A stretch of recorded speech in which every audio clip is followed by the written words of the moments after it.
자, 오늘 조홍천, 김종민, 이원욱 이 사람들이 민주당을 탈당했습니다.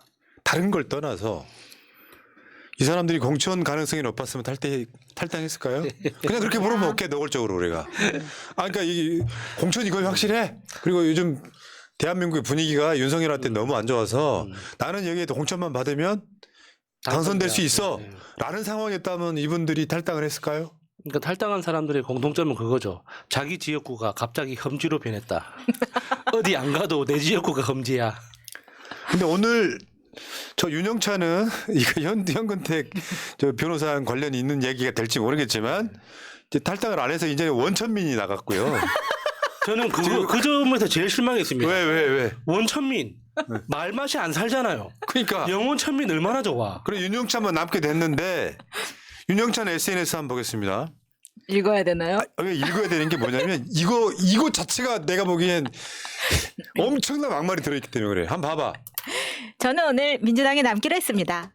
어렵고 힘든 결정이었습니다. 지금까지 함께 해온 원칙과 상식 동지들에게 미안하고 미안할 따름입니다. 민주당을 버리기에는 그 역사가 김대중 노무현의 흔적이 너무 귀합니다. 그 흔적을 지키고 더 선명하게 닦는 것이 제 소임이라 생각합니다. 선산을 지키는 굽은 나무처럼 비바람과 폭풍우를 견뎌내고 당을 기어이 재건해 나가겠습니다.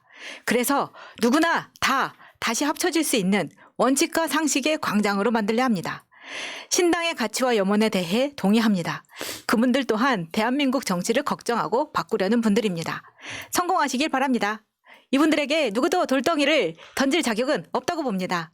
4년 전 정치에 입문할 때 민주당에 윤영찬이라는 벽돌 한 장을 올리겠다 했습니다. 그 마음 변치 않고 계속 가겠습니다. 죄송합니다 여러분. 이거는요 저 빨리 읽기 위해 속도를 2배속으로 읽어드린 거예요. 근데 여기 보면 뭐예요? 지금 탈당에 나간 사람들의 동의를 한다며. 그러니까 이게 사실은 이게 요즘 오늘 붙은 별명이 간영찬이잖아요. 간철수하고 이제 대리를 이어가지고 아니 당을 탈당해 나간 사람들의 동의를 하는데 나는 민주당에 남겠다. 그러면서 김대중 노무현을 가져와요. 그들의 흔적이 너무 귀하다고. 근데 시점이 되게 공교롭네. 오늘 임종석 더 비서실장이 야, 뭐 윤영찬 어쩌고저쩌고 막 그럴 사람 아니들 이렇게 이야기를 실리를 치는데 아무 의미 없어요. 간단합니다. 윤영찬 포함한 영원천민이 공천 가능성과 당선 가능성이 높았으면 나갈 이유가 없어요. 그러니까요. 그거를 개딸 탓을 하고 이재명 탓을 하고 하면서 뭔가 말도 안 되는 짓을 왔던 것 이상도 이하도 아니에요. 그리고 이제 4년 전에 윤영찬이 정치에 입문할 때 포스터에다가 뭐라고 붙였습니까? 이재명 친구 윤영찬이라고.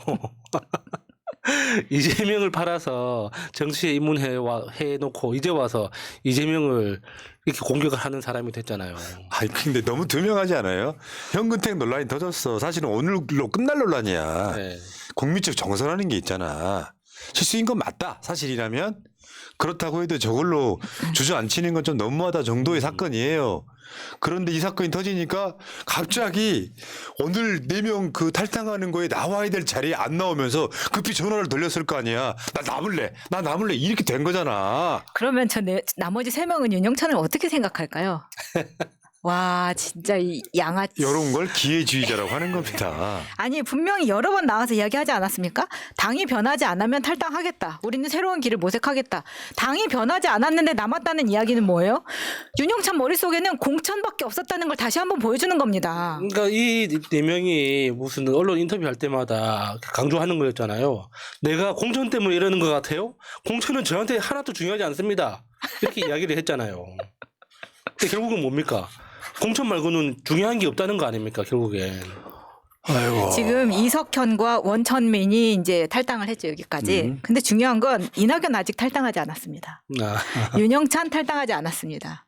이거 어떻게 변할지 모른다고 봅니다. 이낙연은 언제 탈당할지 최종 통보를 하겠다는 날짜를 통보를 했지 않습니까? 네.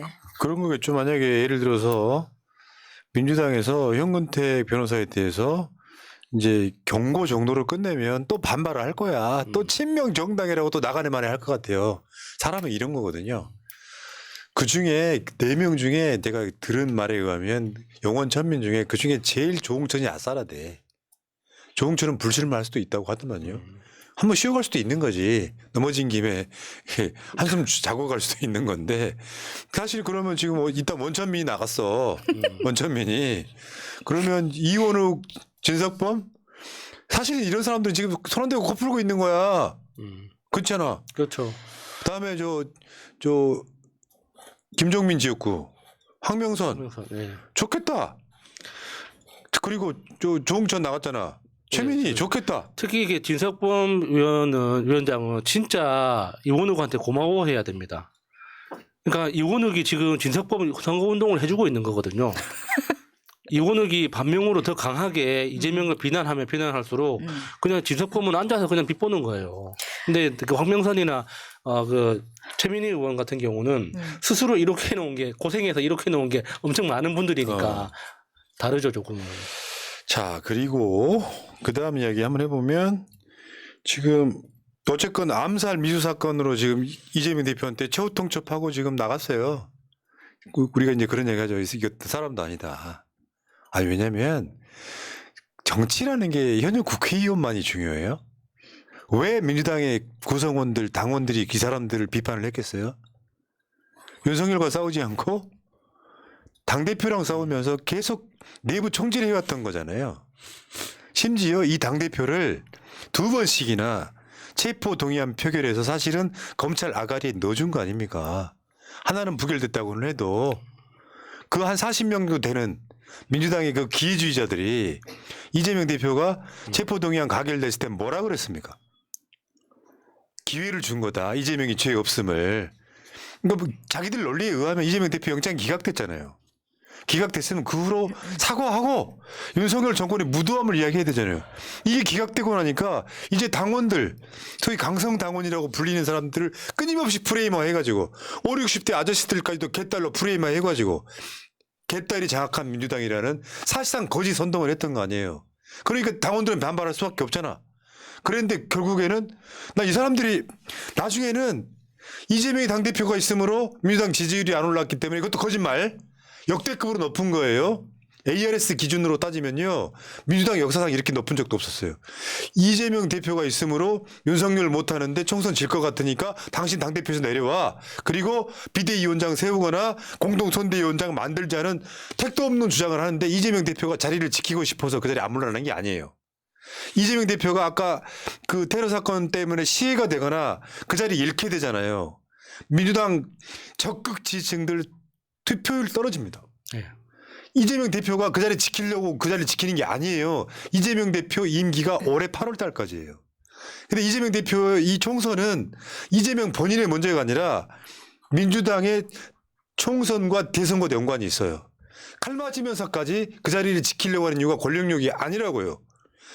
당신들이 권력욕으로 난 국회의원 하는 거 별거 아니야 하는 것처럼 이재명 스스로도 내가 국회의원이나 대통령 하는 게 그렇게 중요하다고 생각하지 않는 사람인데 그런 위치에 가 있는 사람이면 내 책임이라는 게 있는 거예요.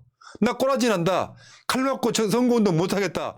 당대표 내려놓으면 어떻게 되냐면 민주당이 총선에서 압승 못한다고요. 누가 이낙연 같은 자들이 선대위원장 하고 있는데 열심히 뛰려고 하겠습니까? 지지층들이. 그거는 우리가 지난 서울시장 보궐선거 때도 봤고 대선 때도 봤습니다. 이낙연 열심히 하지 않아요. 현장에서 보면은 자기 정치하는 거 뻔히 다 보이고 있기 때문에 그 누구도 도움받았다고 생각하지 않았습니다. 그런데 그걸 또 써주라고 하면은 누가 그 말을 들어주겠으며. 그러니까 이재명을 좀 아는 사람은 이렇게 이야기할 수밖에 없어요. 아니 이재명이 돈이 없어요? 자연인으로 살아도 돼요. 칼 맞으면서까지 정치하고 싶겠어요? 뭐냐면 본인들 스스로가 당대표 이재명을 이해할 생각이 없는 거예요. 그러니까 온갖 핑계를 대서 아니 당대표를 내려놓으라고 하니까 이 사람이 권력력이 세가지고 당대표 안 내려오니까 당신이 당대표 안 내려온 놈으로 우리가 달당한다. 이거 양아치들이지 무슨 정치라는 게. 내 꼬라지 난다고 내가 사회적 위치가 있는데 윤석열에 대항해 싸우라고 그 자리 만들어줬는데 당대표 물러나기가 쉽습니까? 그러니까 당대표 물러나라는 그 요구 자체가 굉장히 뭐 합리적이고 뭐 그 있을 수 있는 요구라고 이렇게 자꾸 포장을 하는데 예, 해외 다른 나라 정치를 보면 당대표한테 요구하는 거는 정책을 요구합니다. 내가 지금까지 만들어온 이 정책을 왜 안 받아주느냐, 왜 당론으로 채택을 안 해주느냐, 안 그러면 법안에 왜 그 동의를 안 해주느냐, 이걸 가지고 싸우지. 당대표 나가. 너 안 나가면 내가 나갈 거야. 이런 거 가지고 싸우진 않거든요. 아니 그리고 마음대로 그렇게 사퇴를 할 수가 없는 게 77.77%의 당원의 힘으로 됐는데 그 5명이 사퇴하라고 한다고 해서 사퇴할 수 있는 시스템이에요. 그렇게 민주당이 우습습니까? 국민만 보고 간다고 했지만 당원 선택을 못 받은 사람들이에요. 가결파로 되어 있었지만 이재명 대표가 저 징계하지 않겠다 이야기하지 말라 그래서 그냥 넘어가줬으면 고맙다고 생각을 해야 되는데 그 이후에 혁신이 만들어 달라 그래서 만들어줬는데 자기들이 안 받아들였죠. 자기들 얘기 안 들어준다. 뭐 결단을 예고했지만 자기들 답을 못 들었다 이야기하고 있는데 지난달에 조홍천이 뭐라 그랬습니까? 이재명 대표한테 전화 왔었다. 왓츠롱 이야기까지 하면서 조롱하지 않았습니까? 그래서 전화해서 얘기를 들어보려고 하면 본인들이 원하는 걸 제대로 이야기하지 못하잖아요. 왜? 내가 원하는 건 공천이기 때문에 나 부끄러워서 공천 두 글자는 말을 못하고 뱅뱅 돌리다 보니까 지금 이 사태가 난 거예요. 맞죠. 자, 그리고 이제 어제 사실상 정치 생명 스스로 끊어버리신 분이죠. 민주당의 전과자가 44%다. 이낙연. 팩트가 일단 틀려 사과를 했는데 이 사과가 난 더 열받더라고요. 이런 말 자체에 대한 사과가 아니라 숫자가 틀려 사과를 한 거야. 전과자 발언. 그 말이 맞는 것 같아요. 그 김호준 총수가 이번 22대 총선에 광인 1호가 나타났는데 이낙연이다. 이낙연 씨는요. 근데 우리는 통상적으로 그렇잖아요. 아무것도 아닌 사람이 호남에서 도어 정치하다가 그 사건 뭐 꺼낼 필요는 없겠지만 당원 모집하고 막 불법 선거운동하고 그 난리를 치고 있다가 촛불로 문재인 정부가 갑작스럽게 이제 문재인 정부가 만들어졌는데 국민 통합형으로 사실상 민주당이지만 민주당 결이 아닌 사람, 그러니까 약간 중도에 가까운 사람을 구하다 보니 당시 전남지사인 이낙연을 픽업해서 올린 거예요. 임기를 중간에 끊고. 그래놓고 최장수 총리를 하고 그러다 보니까 민주당 당대표까지 만들어줬어요. 그걸로도 이 사람은 과분한 이력을 쌓았단 말이야. 최근에 하는 짓은 그냥 저는 이렇게 봐요. 누군가에게 빚을 진 게 있거나 책 잡힌 게 있다라고 보는 거예요. 아니 어떻게 자기가 속해 있던 당대표까지 한 정당에 야 우리 당에는 전과자가 44%야. 나 진짜 되게 열받는 게 뭐냐면은 이 사람 전과는 민주화 운동 전과가 또 없어요. 진짜. 당신이 그 전두환 때 이 전두환 찬양하면서 기사 썼을 때 이 사람들 민주당의 정과 그 86들이 다 그때 잡혀 들어가가지고 집시법 정과 있었던 거 아니야. 맞습니다. 당신을 만든 사람들이란 말이야. 그러니까 저 이낙연이 말하는 44%든 41%든 전과자 속에는 그 김대중 대통령도 들어가잖아요. 근데 이낙연을 직접 찍어서 발탁한 사람이 누굽니까? 김대중 대통령입니다. 김대중 대통령이 야당 총재 시절에 그 정치 입문을 권유했을 때는 거절했다가 대통령이 되고 나서 지발로 찾아가가지고 박지원 비서실장한테 연락해서 나 공천시켜달라고 해가지고 국회의원을 시작한 게 이낙연이에요. 그러니까 자기의 정치적 길을 만들어준 사람 김대중까지도 모욕을 하는 겁니다. 그리고 자기 지금 선거 캠프 관계자들 전부 다 본인 일 해주다가 7명이 징역이고 벌금형을 맞은 거예요. 그러니까 이낙연은 지금 저걸 공격하는 용도로 썼던 게 민주당이 윤리성을 상실했다라고 이야기하는데 자기 정과까지 계속 나오고 있지 않습니까? 그러니까 이거는 저는 선거법 위반 사건은 그러니까 필연적인 부분이 있다고 봐요. 잘못 보이면 찍히면은 그냥 다 선거법 위반으로 날아가지 않습니까? 집시법은 뭐 지금까지 민주화 과정에서 생길 수밖에 없는 거니까. 그리고 노동운동 관련한 거 이런 것들은 싸잡아서 44%가 전과자다라고 이야기를 해놨어. 지가 먹던 눈물에 침을 받는 정도가 아니라 대변까지 봐버린 거야. 그러니까 다 찾아서 나오지 않습니까? 당비 대납했던 전과자들 전남 요직에 앉혔다. 자기들 다 그렇게 했잖아요. 본인마저도 전과 이범이에요. 어떻게 이런 인간이 다 있어요. 아니 그렇잖아요. 저런 경우를 그냥 순수하게 바라보면 대통령 병 걸린 사람이죠. 뭔가 책 잡혀 있어서 약점 잡혀서 일부러 민주당을 흔드는 게 아니라면 진짜 대통령병 환자죠. 그러니까 댓글에 보면은 절대적으로 많은 내용이 그거죠. 누구한테 협박당하고 있는 건가? 그렇지 않고서는 이게 납득이 안 되는 거예요. 왜 윤석열이는 전과가 없겠어요? 검사여서 없었던 거예요. 그 윤리적이고 도덕적이어서가 아니라. 그렇죠? 그 김건희가 이명수 기자하고의 그 통화 녹취록에서 이야기하잖아요. 그쪽에서는 돈으로 해결한다고. 그러니까. 뭐 저런 인간이 다 있어요. 웬만하면 애호해 주려고 했다. 민주당은 44% 어쩌고저쩌고. 오죽하면 찌질하다는 표현까지 나왔겠어요. 찌질한 거잖아요. 그러니까 자기 갖고 있는 일말의 품위 같은 것들이 다 사라진 거예요, 지금. 엄중하신 분이 정말로 서민이나 이런 애들처럼 된 거예요, 지금. 그런데다가 저 사과문을 저렇게 올린 이후에 그냥 이낙연을 중간에 입장에서 지켜보던 사람들도 와르르 무너졌다는 소식 네. 드립니다. 그 다음에 지금 도표도 한번 보여주시고요. 참고로 21대 민주당 공천 전과자 경력자 해가지고 집회 시위에 관한 집시법 위반, 국가보안법 위반이 압도적으로 많죠. 뭐 살다 보니 뭐 잘했다는 건 아니지만 음주운전, 음주무면 운전도 있고요. 내용을 보면 공직선거법, 정치자금법이면 우리가 말하는 전과자라고 하는 이미지는 뭐예요? 뭐 폭행, 사기 이런 거. 이런 것들을 이야기하는 거고 이런 거는 잘했다는 아닙니다. 음주운전은. 근데 지금 음주운전한 사람은 공천하면 안 되죠. 그렇죠. 예전에는 일상적으로 술 먹고 논전했던 그런 정도까지 있었죠. 포함하면 억울한 지점이 있는 거 아니에요. 지금 국민의힘 저 공천 신청하고 있는 예비 후보자 중에 몇십 명이 음주운전 전과가 있더만. 뭐 그 사람들은 음주운전 전과자들은 더 공천 안 하겠습니까? 저는 지난 지방선거에서 살인 전과자가 출마한 거 기억합니다. 국민의힘 소속으로. 자, 그래서 저 민주화 운동이나 이런 거를 시국 사범 이런 거 빼고 나면 민주당이 이 전과자 비율이 16.4, 국민의힘이 19%. 결국에는 뭐요? 이낙연이 진짜 실수한 건 이거잖아요. 전과자 비율도 그렇게 빼고 나면 국민의힘이 더 높은데 민주당이 정말 부도덕한 집단인 것처럼 자기가 몸담고 있는 아직까지 탈당을 안 했다면 당적을 가진 자로서 저거는 양아치만 할 수 있는 거예요. 우리 같은 사람 죽어도 못합니다.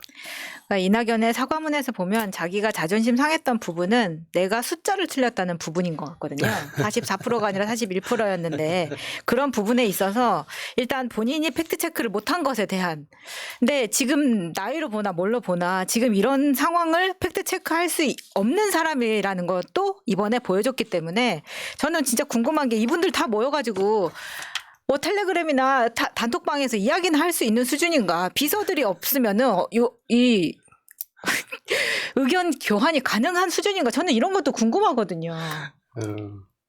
어쩌군요. 왜냐면 은퇴해야 할 나이이기 때문에 쉬어야 할 나이인데 이렇게까지 한다는 건 진짜 그야말로 노욕이란 말밖에 안 나옵니다. 너무 젊어서 그래. 대통령병 환자 된 거예요. 근데 정말 이렇게 이낙연 주변에 있는 사람들은 3명만 모여도 200살이 넘잖아요. 심각한 거예요.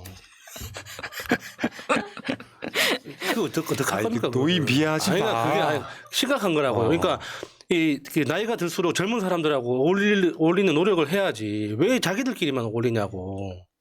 다른 의견을 들어봐야 될 거 아닙니까? 자, 저도 그러니까 이게 이제 우리 때는 이제 소위 데모하다가 잡히면 들어가서 훈방하고 그러니까 전과가 안 생기는 경우가 많았고 전과 있는 사람들은 대부분 다 간부들이었어요. 뭐 총학생회장이나 하다못해 단대 학생회장 정도 되고 뭐 산민투네 뭐네 그런 사람 전과가 생기는 경우도 있고 미문화원 들어가서 그냥 시위해버리면 또 전과가 되는 경우도 있고 그리고요. 저도 이 방송 10년 했잖아요. 전과 있잖아요. 뭐 실형을 받거나 그러진 않았지만 벌금 정도 뭐 전과자인 거거든요. 저쪽 세력들의 부당함을 알리다가 뭐 말도 안 되게 뭐 전기통신법 위반 명예훼손 뭐 이렇게 해갖고 전과가 생겼잖아요. 네. 그걸 퉁쳐서 전과자라고 이야기하면 돼요. 사회적 인식은 전과라고 하는 것이 뭔가 좀 말도 안 되는 좀 파렴치한 사람으로 보이는 측면이 있잖아요. 난 자랑스럽거든요. 예를 들면 말도 안 되는 무슨 사기 공갈로 사기치다가 사기죄로 처벌받고 그런 게 아니잖아요. 근데 이거를 싸잡아서 자기가 탈당하는 명분으로 쓰는 거 얼마나 비열하냐고요. 네, 최근에 구독하신 분들이 훈아님이 전과자라는 사실에 놀라고 있습니다. 왜요? 근데 마차님도 전과자잖아요. 아, 말하지 마! 다 이유가 있습니다. 저희가 여러 번 설명드렸는데 또 드리고 싶진 않아요. 저는 아직 빨간 줄 안 갔습니다. 곧 가게 될 거야. 아니 이렇게 열심히 싸우니까 생긴 걸 가지고 이런 식으로 싸잡으면 민주당 내에서도 이 사람 받아들일 수가 없는 거죠. 그러니까 그게 전과자란 표현 자체가 기분 나빠. 그렇죠. 상대방을 악의적으로 그 표현하는 거잖아요. 이건 당신을 위해서 싸우다가 다친 건데 다쳤다고 놀리는 거 아닙니까? 아, 진짜 전날 봤네. 예. 문재인 정부 시작 초기에요. 팟캐스트만 하는 팟빵이라는 곳에 이 그나마 광고를 주고 있던 게 이재명 성남시장 또는 경기도지사였어요. 원래. 예. 근데 그 광고비를 팟빵을 통해 가지고 이제 뭐 몇 개의 방송들이 얼마 되지도 않아. 뭐 양이 막 지금처럼 유튜브 광고 이런 거 차원이 아니라. 그러면 그 돈 받아가지고 제일 먼저 찬성하고 막 밀었던 사람이 문재인 이낙연이에요. 쉽게 표현하면 이재명이 밀어준 돈으로 문재인 이낙연 막 찬성했던 거야. 그렇죠. 그 당시에 우리가 이낙연을 얼마나 찬양했습니까? 잘한다고. 더 열받는 거야 그게. 예. 인간이 정말 아우 그만합시다. 이낙연 나보다 나이 많지만 진짜 난 더 이상 어른으로 존경하지 않기로 했어요. 뭐 이런 인간이 다 있어요. 그때 생긴 전과들이라고 최근도 마찬가지지만 내가 씨발 아유 여기까지. 채널 구독, 좋아요, 알람 설정, ARS, 슈퍼챗, 뭐 멤버십 아무거나 해봐요. 넌 너무해님, 분노의 똥심님 감사하고요. 오후에 미장원 갔는데 이재명 대표 퇴원하고 나오자 아줌마들 오구 이재명 불상타 그러다 이낙연 얘기 나오자 갑자기 저 개 삼기. 찰진 욕설이 이재명으로 뭉치하지 하더군요. 참고로 여기는 광주 민심 존나 기분 좋았습니다 하셨습니다. 아 광주시구나. 개도 새끼는 먹어야죠. 감사합니다. 예.